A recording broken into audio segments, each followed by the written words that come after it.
लाला एक middle class family वाला था। वो एक किसान था।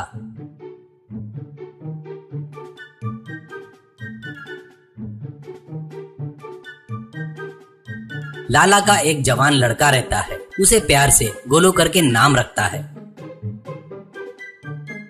लाला की पत्नी सुमित्रा और उसका परिवार महाराष्ट्र के भगवानपुर करके गांव में रहते थे। लाला के पत्नी सुमित्रा को जिस घर में रह रहे थे उसको तोड़कर बड़ा घर बनवाने की इच्छा थी। इसलिए वो हमेशा लाला से अपना कब बड़ा घर बनवाएंगे करके झगड़ा करते रहती थी। तो लाला, गांव में आखिरी में थोड़ी सी जगह है ना, वहाँ पे बनाऊंगा करके बताया ना, और इसके लिए पैसे भी बचा कर रखा हूँ ना। इस बार फसल अच्छी आई तो बनवाऊंगा। कितने बार भी बोला तो तेरी हमेशा की किटकिट रहती है। अच्छा एक बात बता, गोलू कहाँ पर है? कहता है तो सुमित्रा कुछ भी बात नहीं करती। फिर से किसी से शर्त लगा रहा है ये, इससे तो सिर दर्द हो गया है मुझे करके सिर पीट लेता है। गोलू बचपन से ही बहुत जिद्दी था। उसे शर्त लगाकर कोई भी जीत नहीं सकता करके बातें बताते रहता है। पिताजी लाला के लाड़ प्यार से गोलू ने ज्यादा पढ़ाई नहीं की थी। गांव में सब लोग उसे गोलू दी चैलेंजर करके बुलाते थे। गोलू जो शर्त लगाता था वो हमेशा नया और अच्छा रोमांचक रहता था। इसलिए वो हमेशा कहता था, मैं जो चैलेंज करता हूँ वो जीतना आसान नहीं है। ऐसे ही रहते हुए लाला एक बार गोलू से, अरे बेटा तू हमेशा चैलेंज शर्त लगाते ही रहता क्या? कुछ कमाएगा दमाएगा नहीं क्या? कब तक ऐसे ही घूमता रहेगा करके डांटता है। इससे कोई नया चैलेंज खोज के निकाला क्या? क्या रे ऐसा काम करता है? कहते ही गोलू, अरे पिताजी मुझे थोड़े से पैसे चाहिए, उन पैसों से अपनी जमीन पर एक गेम सेटअप करेंगे करके सोच रहा हूँ। उसमें टिकट रख कर लोगों से गेम खिलवाऊंगा, बहुत पैसे कमाऊंगा, ऐसा कहता है। उस जगह पर तो अपना घर बांधना है ना, फिर भी मैं पैसा नहीं दूंगा करके सीधे सीधे बोल देता है। तुरंत पत्नी सुमित्रा, उसने कभी भी कुछ मांगा क्या? आज मांगा है ना, घर अपन बाद में बांध सकते हैं। पहले बच्चे ने जो मांगा है ना उतना पैसा दो, नहीं तो मैं चुप नहीं बैठूंगी, ऐसा गुस्से से बोलती है। लाला अब कोई चारा नहीं करके गोलू को पैसे देता है।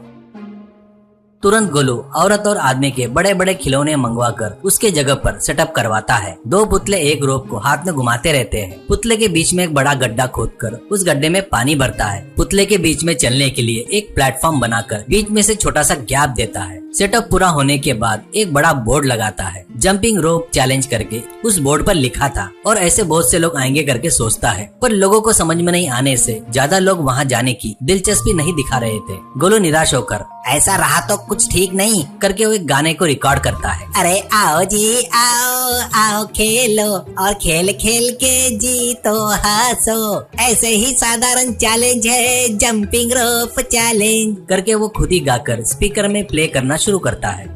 उतना ही नहीं, वो गांव में अरे आओ आओ बढ़िया चैलेंज है, जीते तो अच्छा इनाम मिलेगा करके अनाउंसमेंट करता है। तुरंत लोगों में इच्छा जागती है। वो लोग आना शुरू करते हैं। वहाँ पर पुतला रोप घूमते रहते हैं तो लोग उस प्लेटफॉर्म पर चल नहीं पाने से नीचे पानी में गिरते हैं।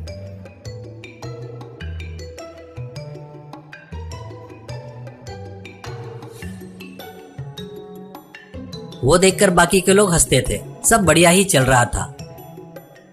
ऐसा सोचते वक्त ऐसे कुछ दिनों बाद लोगों को बोर लगने लगता है। वो चैलेंज कितना भी खेलो तो जीत नहीं रहे हैं और इनाम भी नहीं मिल रहा है करके आना कम कर देते हैं।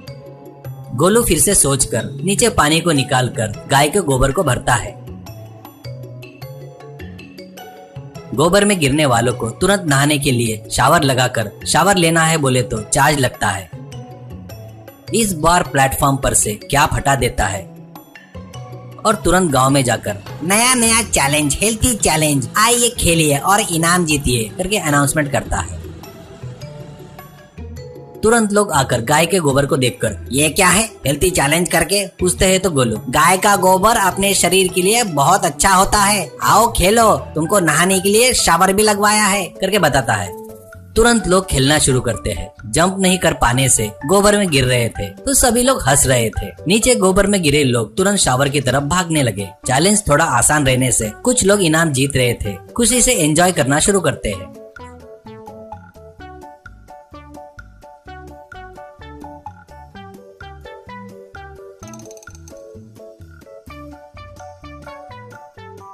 गोलू अच्छा खासा पैसे कमाने लगता है। ये चैलेंज सक्सेस होने से गोलू और भी नए नए गेम चैलेंज लोगों से खिलवाकर बहुत पैसे कमाता है।